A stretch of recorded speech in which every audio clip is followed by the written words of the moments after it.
Okay. So I was just saying that motivation, different people have said different things about it. Motivation is the art of getting people to do what you want them to do because they want to do it. So it's like, it's really a very, it's a way of getting people to do, even if they don't want to do it in the beginning, you get them to want to do it. It's fuel necessary to keep the human engine running. It's the driving force within an individual that impels them to pursue their goals. It can be used to get the work accomplished by others.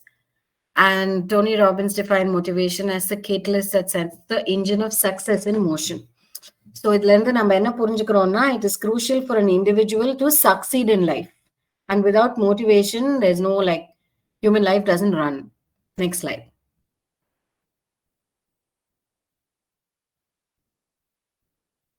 Next slide.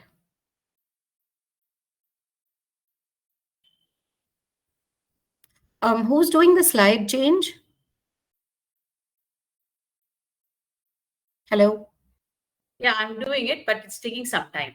Oh, okay. It has come. Second one has come. Nope.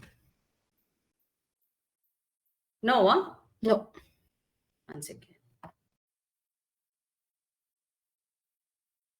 It has come. The second one came, I think. Yeah, second one has come already. Okay. I'm not able to see it.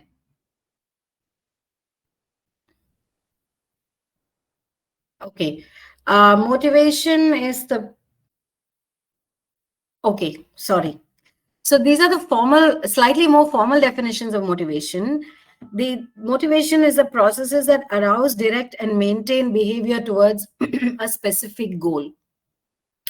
It's a psychological construct that refers to the forces that initiate, energize, direct, and sustain behavior, often towards some specific goal or reward. Motivation is an individual's internal drive or desire to engage in a particular behavior or activity. It is a psychological process that initiates, guides, and maintains goal-oriented actions. Next slide.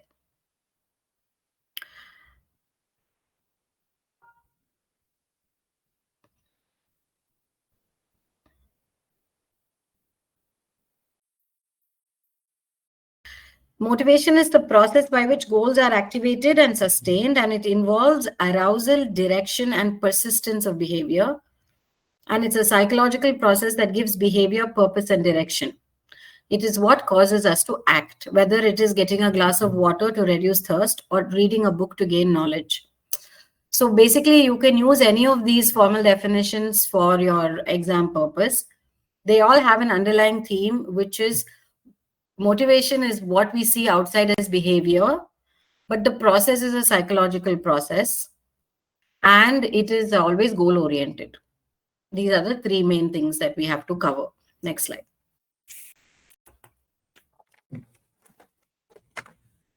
So motivation, if you look at just basic types, it can be positive or negative, meaning if it inspires a person to take positive actions and make positive changes, then it becomes a positive type of motivation. And the other way around, negative means it leads a person to take negative actions or make negative changes. So basically, psychology is a study of human behavior. We know that.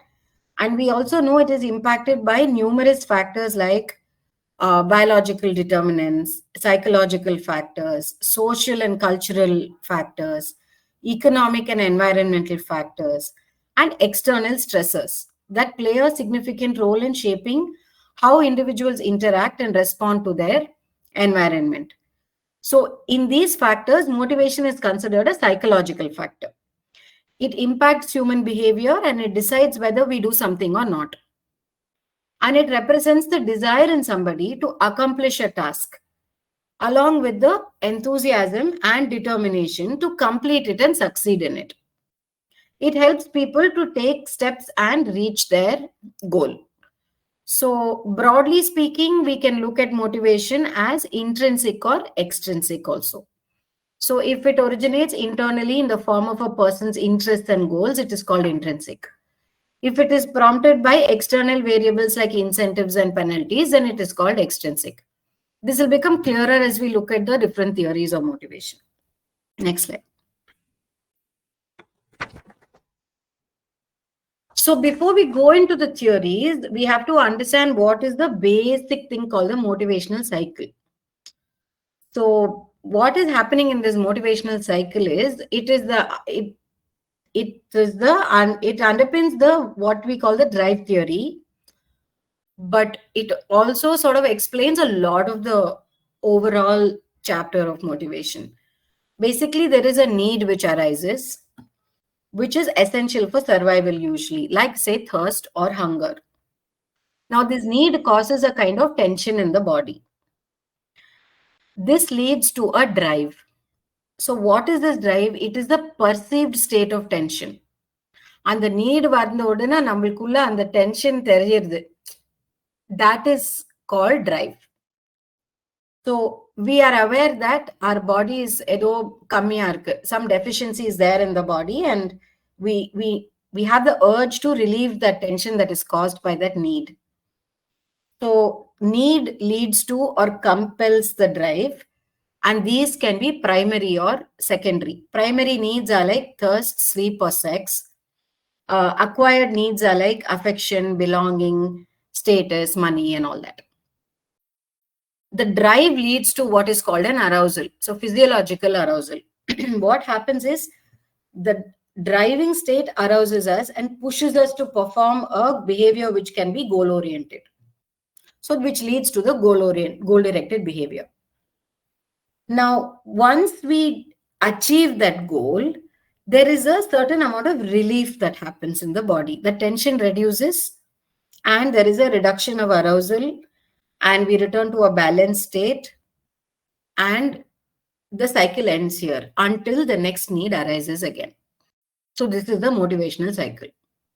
And this is helpful in understanding one of the major theories, and also in understanding a lot of the biogenic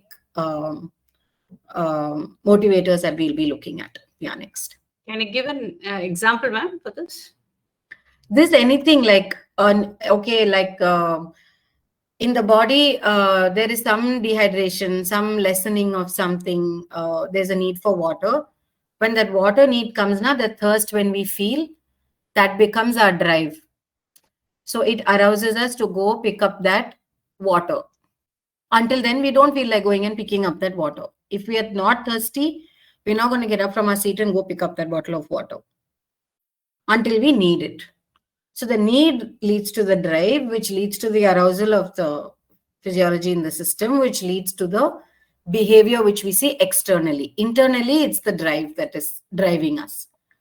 Once we drink the water and the thirst is satisfied, then that arousal reduces because we are back to physiological balance, and then we are settled until the next need comes, which may be I want to perform well in my exam tomorrow, or it can be a need. I'll give a live example. Kudunga. See, actually, when I finished my graduation, so my graduation was on economics. So I'm an IAS an aspirant. So, but my parents gave me only 2 years. Okay, so 2 years, if you're not able to achieve your goal, and you have to listen to what we say. So already, and I took up, okay, but both times I couldn't click the first time I couldn't click the preliminary. Then second time I couldn't click the mains. So 2 years went off like that. So now my parents said, you have to listen to us and get you married off and all that. So and then I thought, okay, I have to do something, because something equivalent to IAS. And so what I did is, okay, what really pushed me is like, I don't want to get married at a very early age. So I thought, okay, let me push further. And IT boom was the top that time, like, that late 90s and early 2000. So I got into computers and, but I'm an economics student. Nothing connected with computers. And people, that competed with me all engineers, computer engineers or electronic engineers, or so some engineers. So I'm a economics student. I've just applied for my MA and all that, and but not completed my MA because I written my AS exams. So what really actually, the drive, the need for a job, I have to escape another 3 years. That's a need. Okay, the drive is, so I have to get this computer job. So there's an arousal, and I set the goal. Okay, next 6 months or 8 months, I have to get this job. So I asked my parents an extra time, and so I set the goal, and I went for an interview. Then I finished my computers and courses and all that, and I went to an interview where 8 people were sitting in the interview. All are engineers except me, and there is only one vacancy. And that was an MNC. So somehow, but I said, okay, this goal, I have set this goal and I have to do it. So that arousal was there, and finally I clicked the job. Out of 8 people, I clicked the job, and I'm the youngest because they already have some 2-3 years experience, but I really performed well in the interview, and so 98% they said I have answered all their questions. So that was my achievement. Okay, and but actually I was not interested in my computers. So that's why I changed my line. Okay, so that's why the reduction of arousal happened. But somehow, I try to achieve the goal. Yeah, so this is a good example of extrinsic and intrinsic motive. Yes. So extrinsic motive is that some incentive is there not to get married, so I did computer. But intrinsically, you didn't value the computer enough to want to continue it. Yes. Yeah. I didn't want it, but I wanted a job, something equivalent, something, well-settled job. Yeah. Yeah, that's a good example of how different things can motivate us culturally, economically, environmentally. So we'll go on to the next one. Anybody wants to share? No, I just want a small clarification. Is this applicable for the theft and other illegal activities? Applicable for? The theft and illegal activities. Illegal activities. Yeah. Or It's theft, applicable to robbery. all behaviors. Yeah. All behaviors are an external manifestation of a motivation that is there inside us. So motivation is something you can only infer from the behavior. Okay. Yeah. Okay. We'll go to the next slide. We'll go on. There's a little more theory, then it'll become clearer.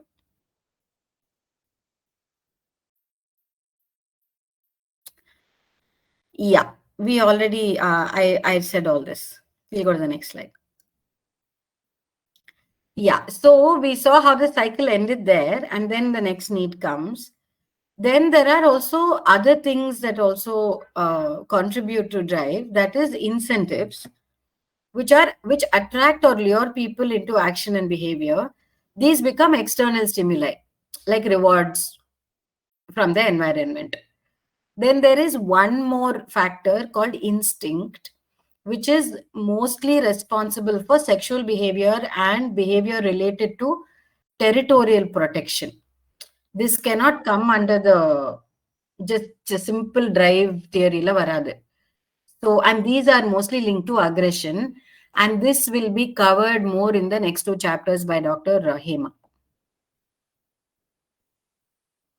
We'll also cover some instinct theory as we go along. Yeah, next.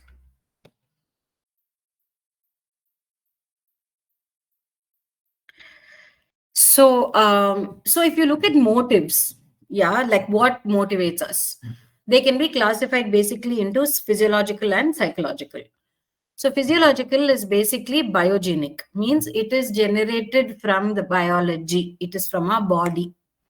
Basically, we go back to our old concept of homeostasis, when there is a departure from the balanced physiological state of the body, it arouses various biological motives to restore that balance. Like same examples, there is a lack of food, the organism needs food, it'll feel hungry, and there's a drive to go look for food. Which is why some of these motives are also, they're so part of us that we don't have to really learn it. Like instinctually, a baby will look for the mother's breast when it's born. Nobody teaches it. Or like a lot of instincts that that most actually human beings have lost some of these primary drives because we are so conditioned by our upbringing. But most animals will figure out, like these experiments with rats, where they will keep food at the end of it and they will see how fast they run to the food if they have been starved for 1 week versus they have not been starved. So yeah, so these are biogenic drives: thirst, sleep, sex, food, all these things.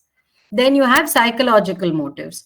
Psychological motives are again divided into two: sociogenic and psychogenic. Okay, so just to go back, biogenic, I just needed to say a couple more things. They don't arise because of learning, and they are innate. Yeah, they tend to persist throughout one's life and are often, oh yeah, sorry, I got confused.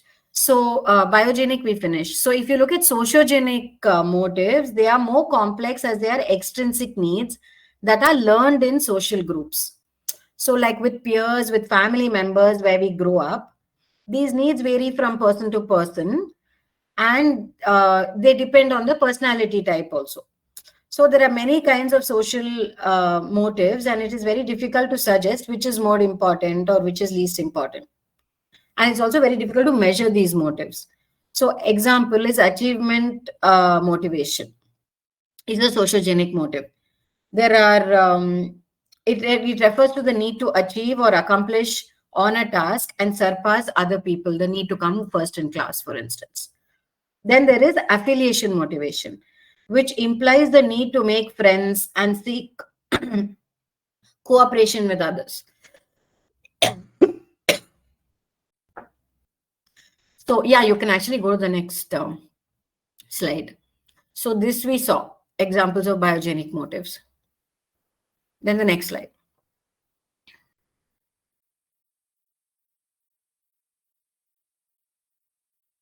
Next slide. This we saw. Yeah, so we were looking at achievement motivation, affiliation motivation. Then there is an, so affiliation motivation is a need to be part of a group and be liked by other people. So people high on affiliation motivation will like tend to people please. Then you have the aggression motive. So it refers to the need to fight and take revenge, to belittle somebody, to curse somebody, to put somebody else down, those kind of things. Then you have a nurturance motive, which all comes under sociogenic, where the need to take care of others or to help others when they are in a problem or they are sick. Then you have dominance motives, which are displayed when a person tries to control or influence the other person to become a leader. Some people are high on that. Then you have a power motive, which is the need to gain power or do things that make a person feel strong and powerful. So these are all sociogenic motives. Then we come to psychogenic motives. So now psychogenic motives are called general motives, and they do not arise because of learning, nor do they arise because of homeostatic imbalance like biogenic motives. They are a different class of their own. They are innate, means we are born with it. They tend to persist throughout one's life and are often very difficult to satisfy. So these are motive to explore the environment. I'll tell you which slide, ma'am.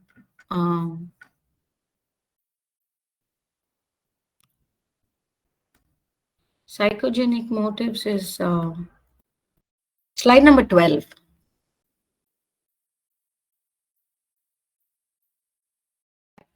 So one is to explore the environment is a very innate psychogenic motive.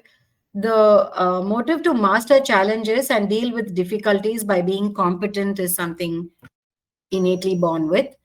And then the motive for self-actualization, that is by doing what is one is capable of doing to the best of our ability.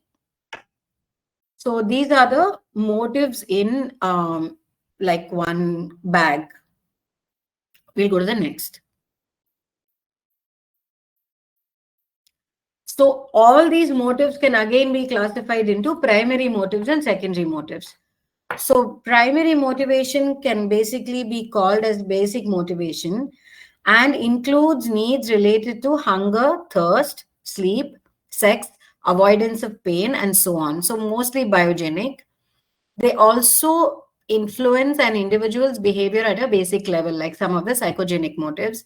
And these needs are also related to the basic need for preservation of the self.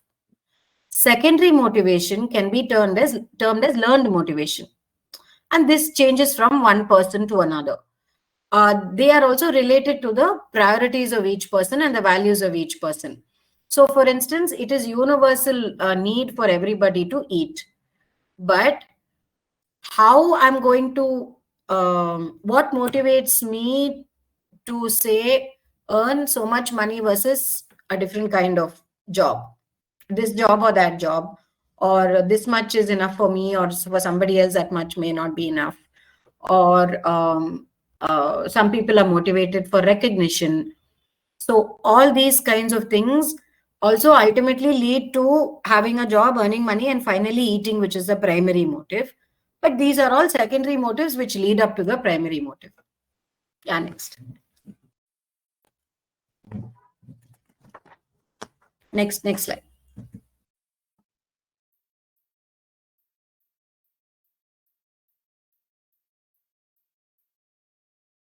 Slide.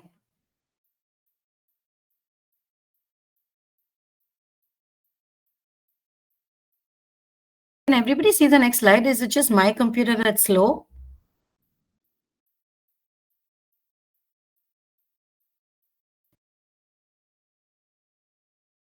Everyone got the same problem? You've already gone to the next slide, is it? Yes, yes.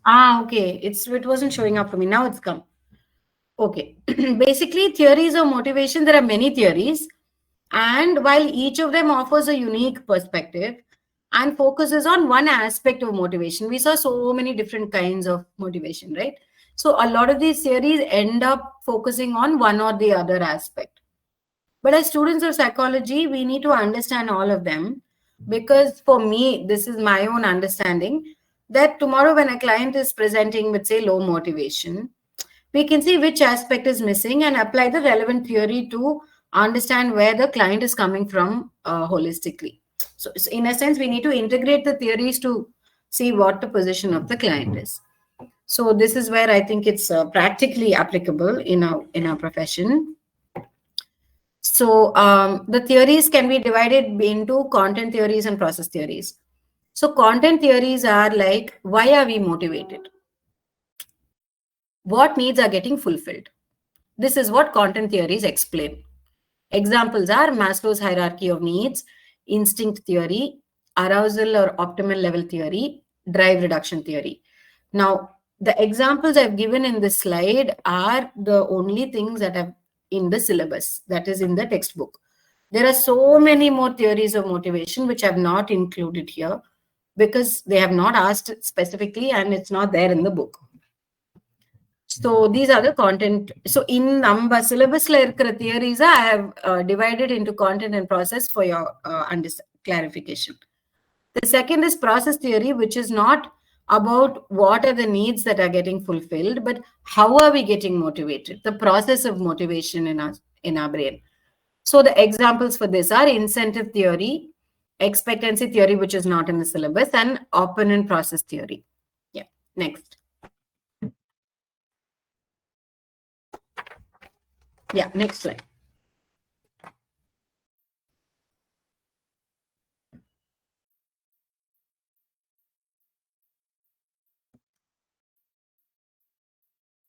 Okay, so we'll go on to the first one, which is called instinct theory. This is so if they're asking you a question like explain theories of motivation according to evolutionary perspective, then you'll have to write about the instinct theory. So William McDougall says that instinct has 3 characteristics. It is unlearned, it is uniform in expression, and it is universal in all this in all the members of that species. So basically, it is the only theory which is based purely in biology. And according to this theory, an instinct which drives us to certain behaviors is inborn, unlearned, and unchanging. Because every time we will exhibit the same behavior. Next slide.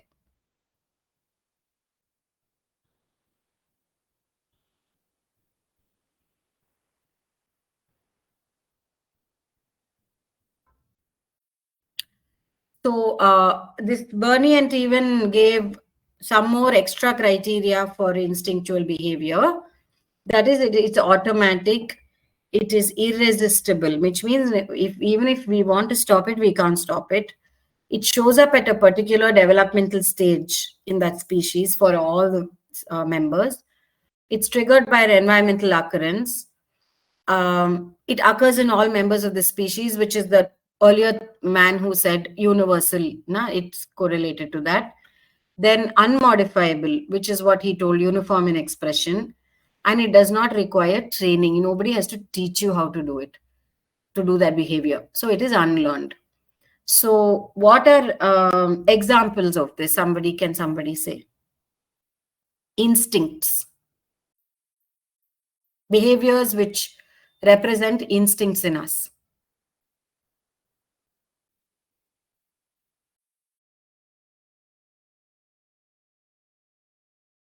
We can say the best example we can say is the motherhood. Yes, sure. To protect our child, yes, that's an instinct.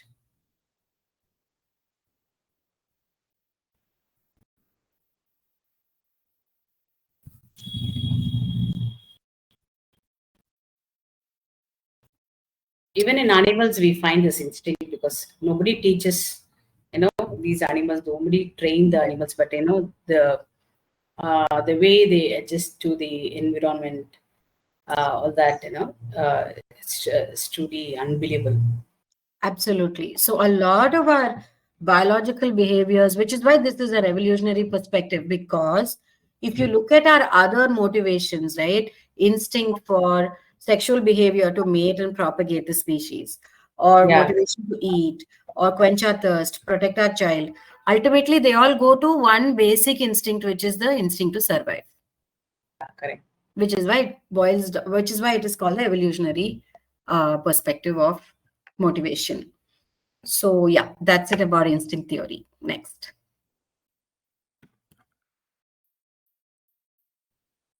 So what are the limitations of this theory? So Abraham Maslow says that human beings have overridden their instincts, which is also true. One of our instincts is to be alert to any danger around us. But I think the cell phone has completely overridden our instincts. Because somebody is looking at their phone, they won't even know if somebody's crossed them in a room. So a lot of our instincts, because of cultural conditioning and also the way we have not adapted to the environment as much as we have adapted the environment to our needs. Some of these instincts have been overridden. Okay, this is my understanding of that statement by Maslow. And so that is one limitation. The second limitation is there are actually examples of some members of species that don't exhibit some of these instincts. For example, there are certain mothers who don't exhibit that nurturance towards their child so naturally like most mothers. And another example is there was some study, I was reading this in Morgan and King, done on sexual instinct in primates. And if they are raised in isolation and then exposed to a member of the opposite sex, they need to sort of learn to mate in some sense. So in higher primates, they have found that it's not always true that these instincts are so strong. Sometimes they are not present. And personality can also change instincts. Learning can change instincts. Socialization can change instincts. For instance, we may be born like dogs have a aggressive need to protect their territory. We were also probably like that, but socialization can make somebody who's a slightly more adjusting personality to not be so protective of their territory.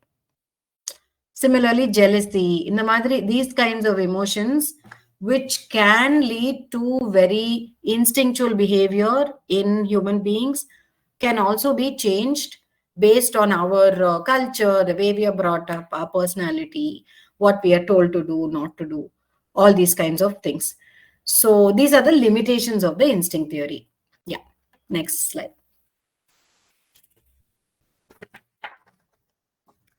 So the next one is the humanistic theories, which is mainly our Abraham Maslow. So he's saying that it's not just biology, but there are also cognitive reasons for motivation. We have a free will and aspiration to be the best version of ourselves. That we are not slaves to our instinctual drives, is what he's saying. So it's not like just because we are really hungry, if we are standing in front of one buffet, we're not going to make a beeline for the queue and, pile our plate with food. We'll sort of wait till everybody sort of starts eating before we start eating. So, so we can conquer our instinctual drives, and free will can operate. And also what he's saying is when basic needs are met, then we aspire to higher needs, and ultimately for self-actualization. So the needs are we all know the pyramid, the needs are in a pyramid, and according to him, the lower needs need to be satisfied first for us to be able to even aspire to higher needs. If basic food, water, sleep, shelter and all are not satisfied, we are not going to be worried about friendship and intimacy and connection and all that. Our first needs are basic needs. Then it is security. Do we have a home? Do we have a safe shelter? Do we have employment, resources, property? When all these basic needs are secured, then we move on to love and belonging, making friends, having a family, a sense of connection. When these needs are met, then we can move on to esteem needs. This is according to Maslow. So the need for recognition, the need for self-esteem, the need for status, respect, freedom. So these needs are what motivates human beings to find agency and competence.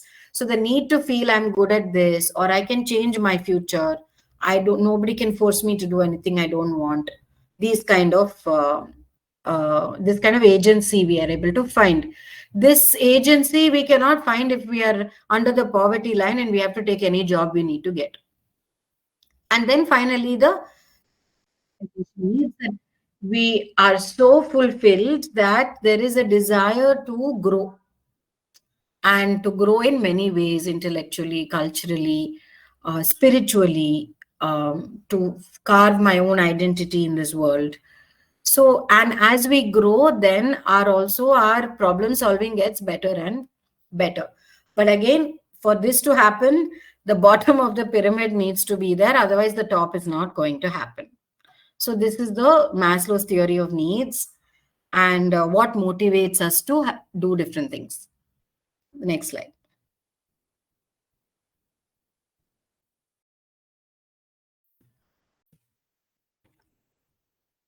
Yeah, before the next slide, yeah, just leave it there. So before we move on, there is one more theory which I haven't put down because it's not in the syllabus. It's called Alderfer's ERG theory, which is basically existence, relatedness, and growth, which is nothing but same as Maslow's hierarchy of needs, except that he has combined two and made it into one. Instead of 5 levels, he has put only 3 levels. Existence is basically your physiological and safety needs. Then relatedness is basically the love and belonging needs of Maslow. And growth is like the competence, esteem, and self-actualization needs. So this particular model is more used, like I think in organizational psychology, to enhance workplace motivation, to increase productivity and all that. So now we go to the next theory, which is the drive theory. It's also called the drive reduction model. Now, you all remember that circle, that motivational cycle, right? So it's based on that. Clark L. Hull gave the name drive for the tension that one feels when there is something lacking in the body.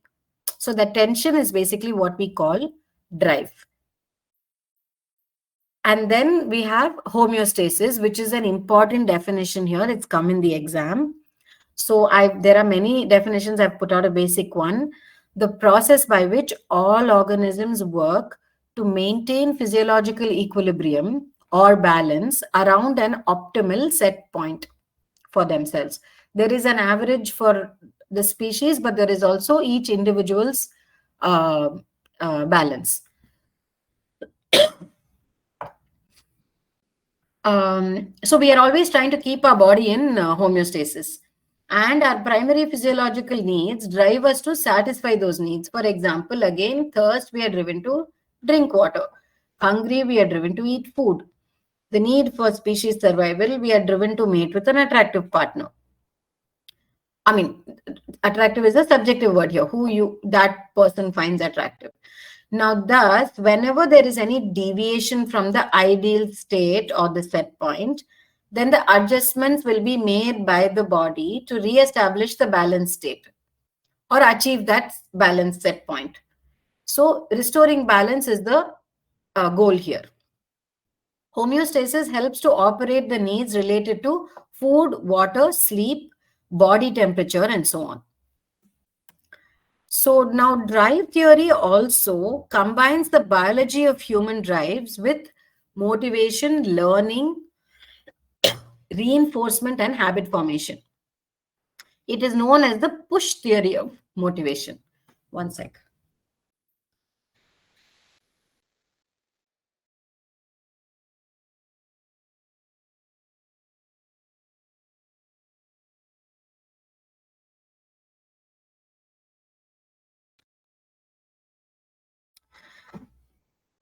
So these factors push us to form a habit, form a behavior, learn how to satisfy our needs, and so on.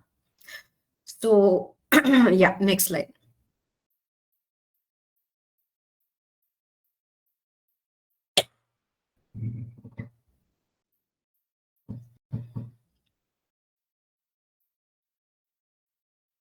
Okay, who remembers cognitive dissonance from semester 1?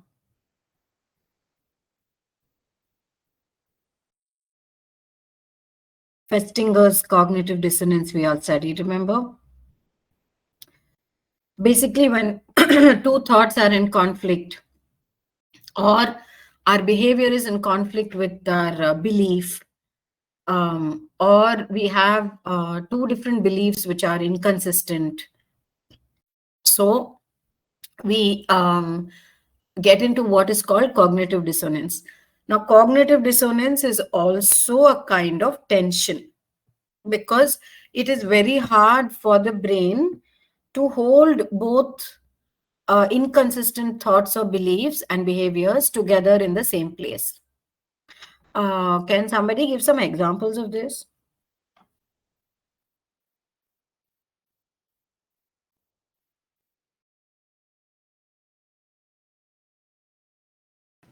Yeah, when we say some lie to others, we will have cognitions.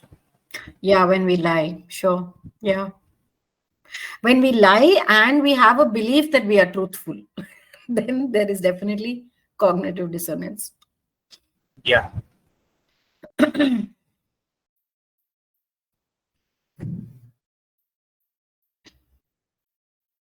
It mostly occurs for the students, whether to they enjoy life or study. Yeah. I believe I'm a good student. I must do well in my exam, but then I don't feel like attending class and I bunk class. Yes. Yeah. Cognitive dissonance. So every time, and that famous example from the book where if the person is a smoker and then they get to know that their aunt died of lung cancer, then how do they put the two together? Like, how do they continue to smoke? So either they will change their belief or they will change their behavior. So that becomes the motivating factor. So this is the connection. So there is a tension that arises in the body because of the inconsistency between your beliefs or the new information you've got, or your behavior and your thought. And then you'll have to change one or the other to restore the balance in the mind. So this is like Pakka Sem 1 portions, if you remember. So this tension that arises from this state is what is called a negative drive state, basically an absence of harmony. And this motivates change or modification in either my belief or thought or behavior. Someone has to change to align with the others. Yeah, next.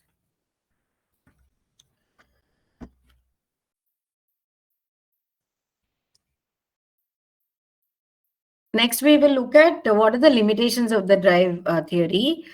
There is no explanation for behaviors that stem from the following factors, which is curiosity, secondary needs and motives, drives that maintain arousal to reach goals. So, for instance, in the drive theory, once you are aroused and the goal is achieved, arousal comes down, there is relief. So, there is no more motivation to continue that behavior. But there are certain behaviors which, even after you're aroused, you keep doing, you don't stop. For instance, enjoying a roller coaster ride. It gives you great pleasure, and it's not something like, okay, I'll stop now, I'll happily go for another ride. Or riding the bike in full speed. These kind of thrill-seeking behaviors. And then curiosity to learn. It's not like I've learned this, so I'm satisfied and I don't want to learn anything more.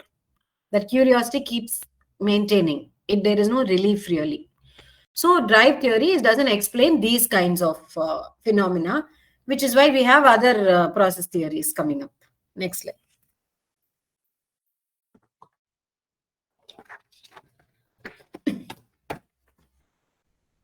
Okay, so before that, so all these are content theories. Okay, so this last one, the content theory, is what is called the optimal arousal theory. Now, it was discussed under drive reduction model that the model cannot be applied to explain behavior related to curiosity or behavior that seeks a thrill. In such cases, the optimal arousal model can be used.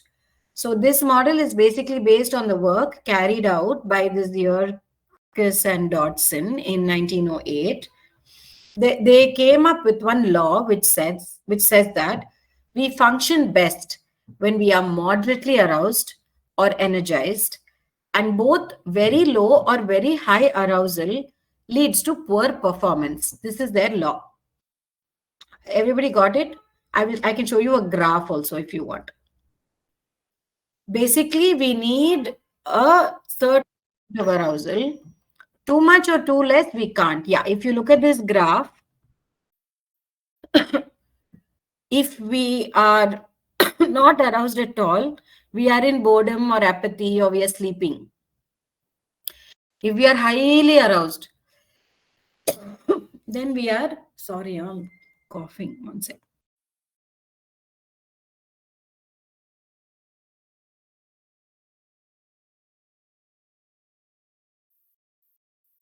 If we are highly aroused, then we are in high anxiety and we can't really perform well. So there is an optimal level for each of us, which varies individually, which helps us to perform our best and therefore motivate us to reach our goal. So this is basically the relationship between arousal level and performance. Now, one example I'll tell you.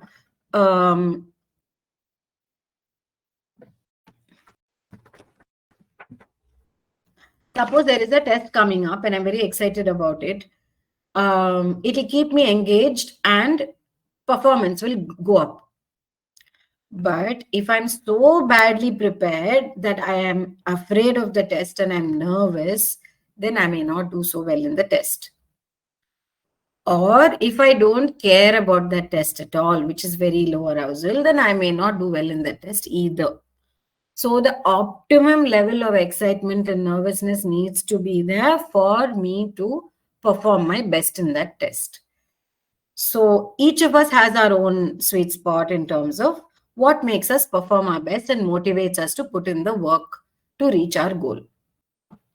Below or above that, motivation is hampered and performance is not. This mostly happens in corporate, In Mostly this kind of attitude happens in corporate. When the newcomers, they come, they have a high anxiety about the work, and they try to poke in their nose and try to learn this and that and all that, and slowly the boredom starts because of high anxiety. They come back to this boredom. So it's better to have slowly learn and perform.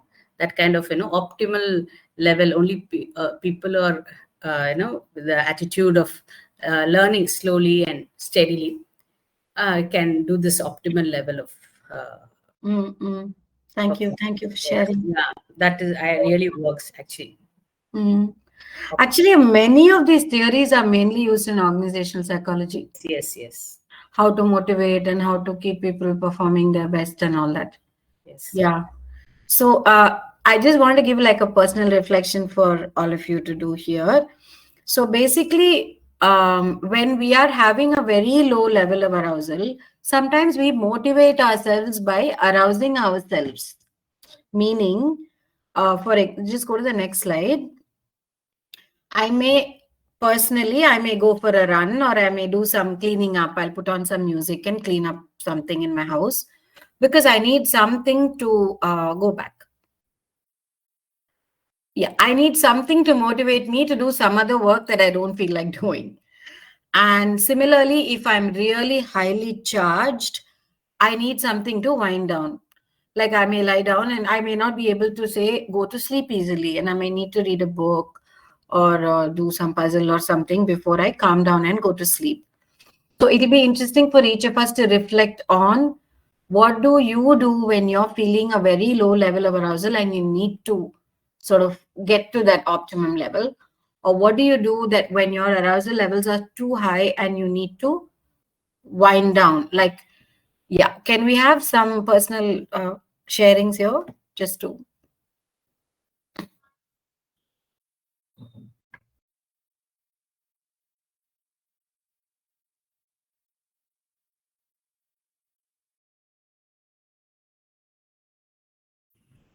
So one of the things I do when I want to motivate myself, particularly for physical tasks, is I have a set playlist of music that there are specific songs with specific lyrics, specific artists that get me to a state where I'm motivated to tackle something that's a physically demanding task. Conversely, in terms of relaxing, I reading a book, particularly something that's boring and long and very wordy, full of lots of complicated words that eventually will, sometimes will put you to sleep. But it kind of, or it's very simple. Read a children's book. That's another one that I use. Interesting.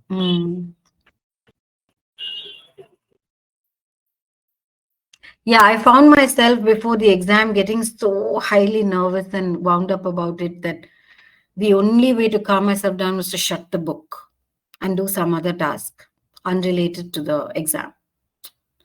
So otherwise, I would have been so wound up and so nervous that I would have probably forgotten what I studied itself for the exam.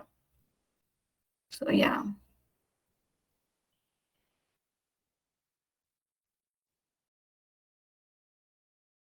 Any other sharings?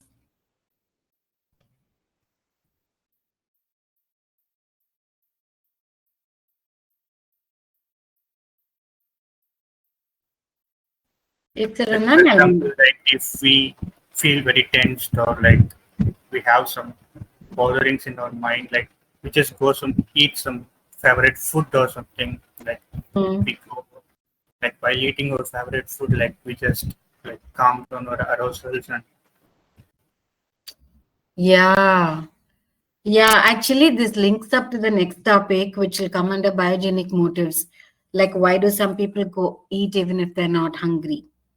So, what else does that food do to the nervous system to help calm it down?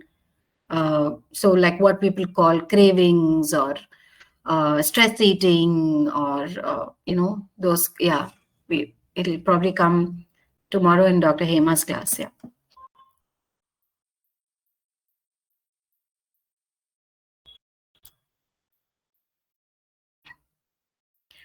Shall I move on?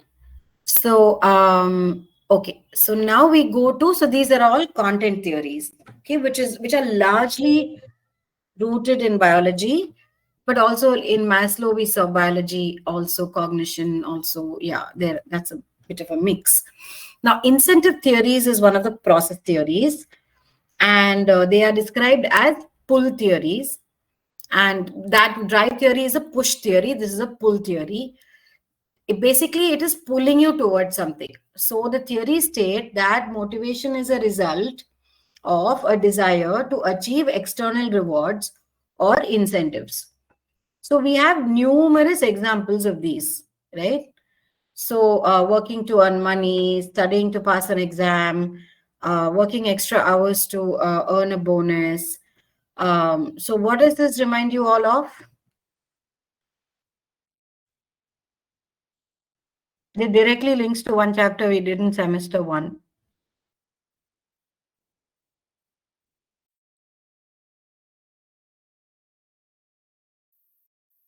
I think I put everybody to sleep.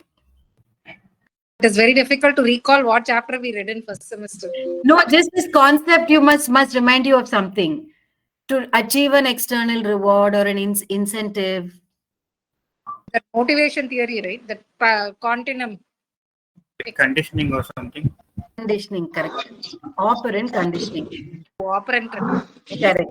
So 2 times they have asked to talk about behaviorism in motivation. We can call it an eccentric motivation also, right? Correct. This is extrinsic motivation. Yeah. Yeah.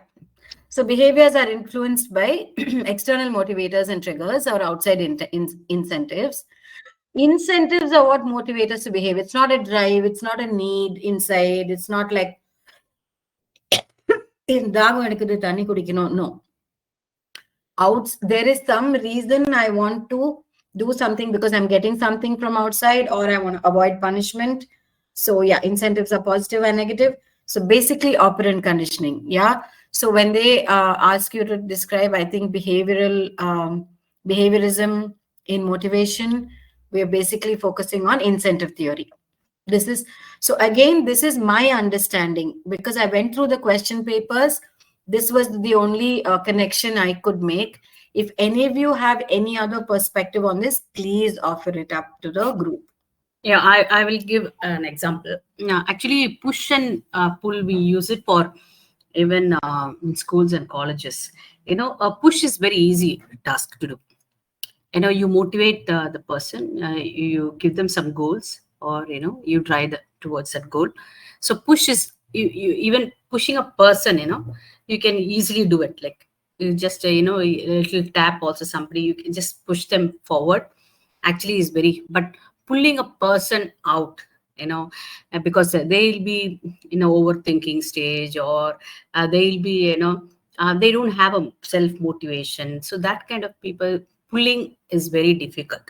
So you have to have the difference. So you need to really pull them up. So when you pull them, it's very difficult. So unless and until you have incentives or rewards and give them certain things that really attracts them, then only you can pull them.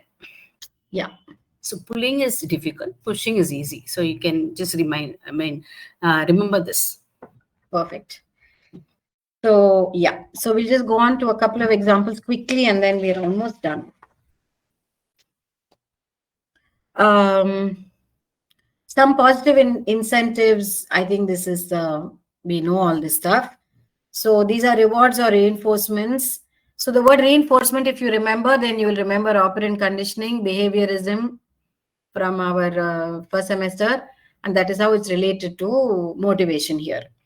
So we learn these behaviors through operant conditioning. That is, different reinforcers are given to repeat these behaviors. Okay, that will be the motivator, like praise, like money, marks, recognition.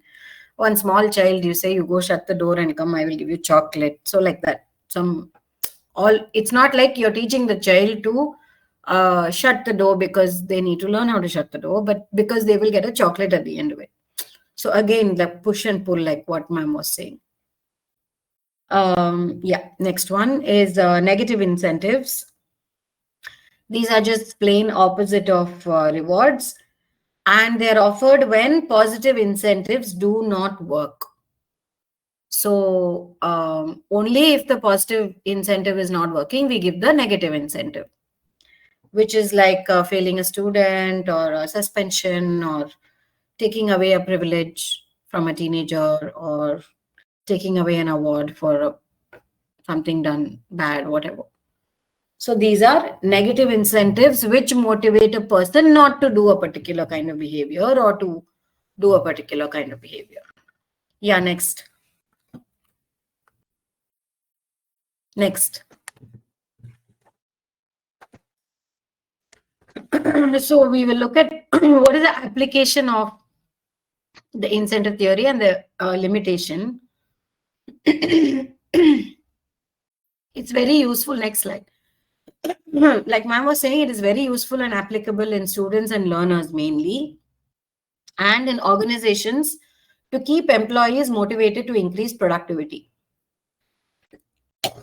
Here, extrinsic motivators may help boost productivity, complete an assignment in the short term. That is the pull.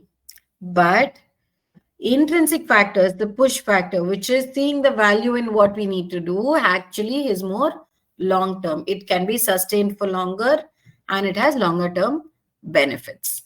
Yeah, next.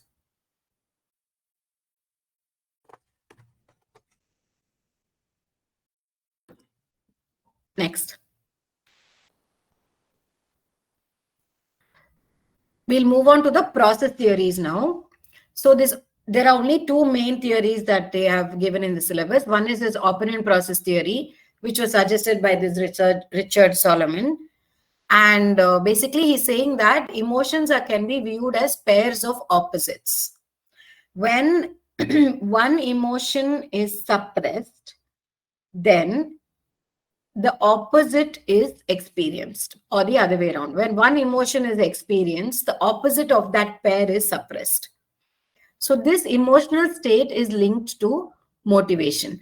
Now, this all sounds very woo-woo, but I will give you an example which is easy to understand. For instance, fear may motivate a person who is scared of dogs to freeze and not move. So imagine I come across a dog, I'm scared of dogs, I'm afraid, and so fear will make me just freeze there and not even take one more step forward. Suppose I realize the dog is not aggressive. Then the opposite of fear starts to flood through my body as an emotion, which is relief.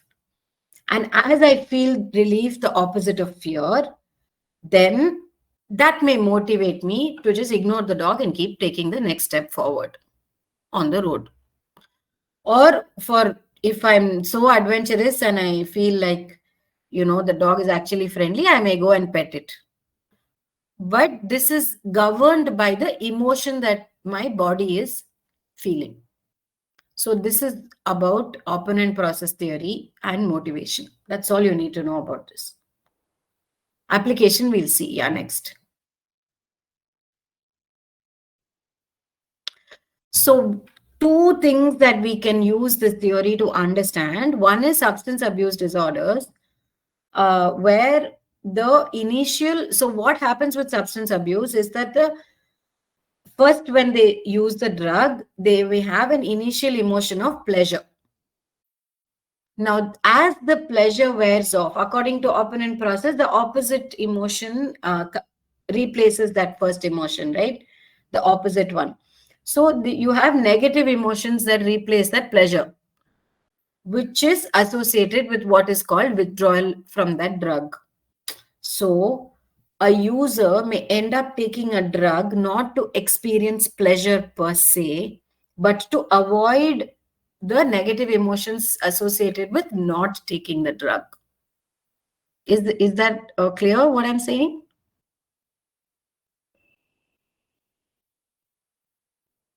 Yes. So this is, I mean, there is numerous, I mean, I would suggest reading Gabor Mate if you're interested in substance abuse. He's like the living legend of understanding addictions. And there are so many factors that he talks about that go into why a person becomes addicted to any particular substance. Now we don't call it addiction, it's called substance abuse disorder. But this is one of the applications of the open-end process theory in understanding what is happening in substance abuse. Then the other application is in explaining thrill-seeking behaviors, like roller coasters and bungee jumping. So first time I go bungee jumping, I'm like completely like, I'm in extreme fear. Then when I'm landing, I'm having like complete relief and pleasure. So much so that once I experience that opposite, which is relief and pleasure, I want to do it again. And when I land, before I jump, this time I'm not as scared as the first time. So until the fear part comes down and it's only pleasure that remains. And so that motivates me to keep going back to something that is adventurous, and initially that induced fear in me. Yeah, this is that clear, that example?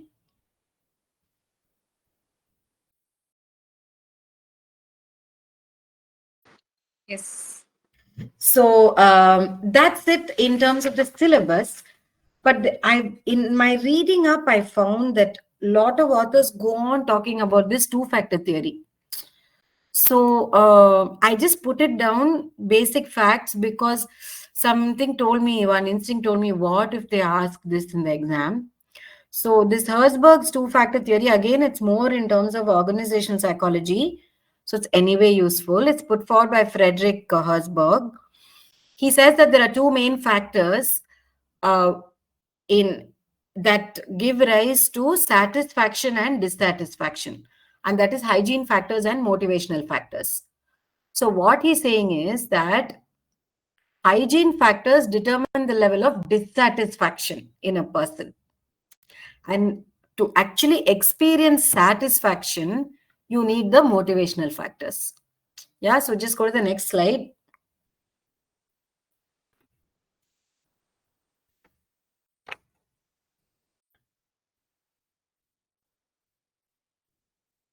Next slide.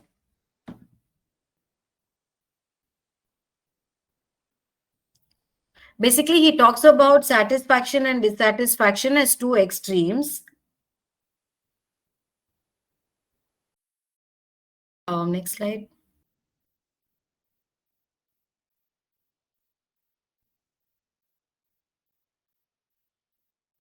Yeah, so hygiene factors are like adequate workload and working conditions, salary, a good relationship with the supervisor, peers, and subordinates, security. These are all hygiene factors. And if there is these factors determine just go to the next slide. These factors determine the level of dissatisfaction, which means if these are proper, then there is less or low dissatisfaction. But that doesn't mean that you are satisfied. The opposite of that is experience of satisfaction, comes from other motivational factors like your incentives, high salary, bonuses, achievement, promotion, recognition, all of the other secondary kind of motives. Yeah, so that's it with regard to the theory.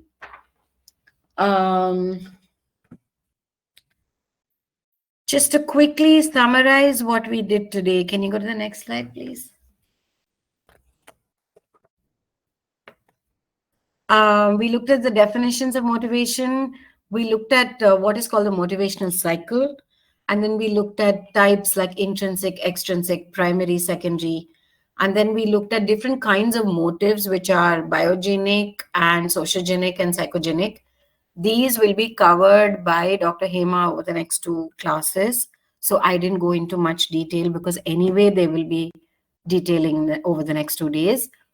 Then you have theories, which are either content theories, which is the why of motivation, and process theories, which is the how of motivation. And then we looked at some theories in detail. Now, from the exam point of view, can you go to the next slide? This is what is being asked from this chapter. It's very simple. You just need to learn the definition. The couple of other things are like behaviorism they've asked. So I'm assuming it's about the incentive theory. Optimal arousal, we learned that theory. Homeostasis, that definition. Then 6 marks, they have asked Maslow's hierarchy, operant process theory, drive theory. So just learn of the, and behaviorist theories, they have asked 2 times. So again, here I've put incentive theories. If anybody has any information other than what I've put down, please correct me or whatever. In terms of 10 marks, they keep asking that same question, theories of motivation, either detail it or enumerate or clarify or whatever. So, and then, or they have asked once any 2 theories of motivation. Once they have asked for 10 marks instinct theory. So these are the questions that have come so far. Yeah, that's it. I'm done. Any questions? Excellent, ma'am. You've covered everything, Thank you. including the semester 1. No, I just made the connections as I was reading. So Yeah, correct. yeah. So I read a couple of really good articles as resources. I've put that down in the last slide. So if people want to go do their own reading up, they can refer to those Yeah. links I've provided. So that one sentence I just want to explain this. Emotions also leads to motivation. When you say emotions, sometimes when you're really down or you're filled with some negative emotions, these memories, the positive memories, the happy memories actually will help you to get back to the positivity. So when you're connected emotionally with those memories, so that emotions really can change your from your negative perspective to a positive perspective aspect also, we can say, or a positive effect. So that's how we know motivation is also connected to emotions. So this one point you can remember because we did this in memories also. Super. Thank you.